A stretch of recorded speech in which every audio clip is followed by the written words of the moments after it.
ज़िले के मुख़्तलिफ़ इलाइक़नि मां बरसाती पाणी निकाल न थी सघियो आहे, जंहिं सबबि रहवासी सख़्त परेशान आहिनि।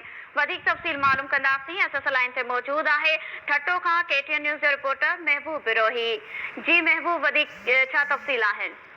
जी, ठटे ज़िले जे मुख़्तलिफ़ इलाइक़नि में जिते बरसाती पाणी निकाल न थी सघियो आहे। घारो शहर जे अक्सर इलाइक़नि में या त पाणी बीठल आहे। ठटे शहर में जे अक्सर इलाइक़नि में पाणी बीठल आहे, पर ठटे जे सामुंडी पट्टी वारनि इलाइक़नि में टीटी बंदर, बगान, खारो छाण वारा इलाइक़ा आहिनि। ख़ासि तौर ते घोड़ाबारी वारो इलाइक़ो आहे।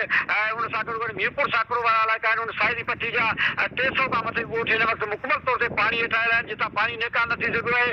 पाणी जो दबाव हिन वक़्तु जेके मुख़्तलिफ़ जेके पाणी निकाल कंदड़ जेके ड्रेन्स आहिनि, उन्हनि ते ओचितो आउटफॉल ड्रेन आहे, उन ते पाणी जो दबाव वधी वियो आहे, जंहिंजे नतीजे में उनखे मुख़्तलिफ़ हदनि तां ॿ घारा पिया आहिनि। ऐं उन सां गॾोगॾु जेके ॻारे जे भरिसां जेको मुख़्तलिफ़ जेके ॻोठ आहिनि, उन्हनि ते पाणीअ जो दबाव वधियो आहे, जंहिंजे नतीजे में पाणी जेको ॻारो शहर ॾांहुं वधी रहियो हो। केतिरा ई जेके ॻोठ उन ॿोड़े छॾिया हुआ, जंहिं करे इंतिज़ामिया हंगामी तौर ते ॻारो शहर जी आबादी खे बचाइण लाइ जेका मलीरड़ी शाख आहे, उनखे मुख़्तलिफ़ कट हणी उन में पाणी वहाए छॾियो आहे।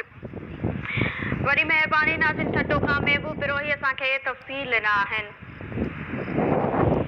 नाज़िन, सिंध राउंड अप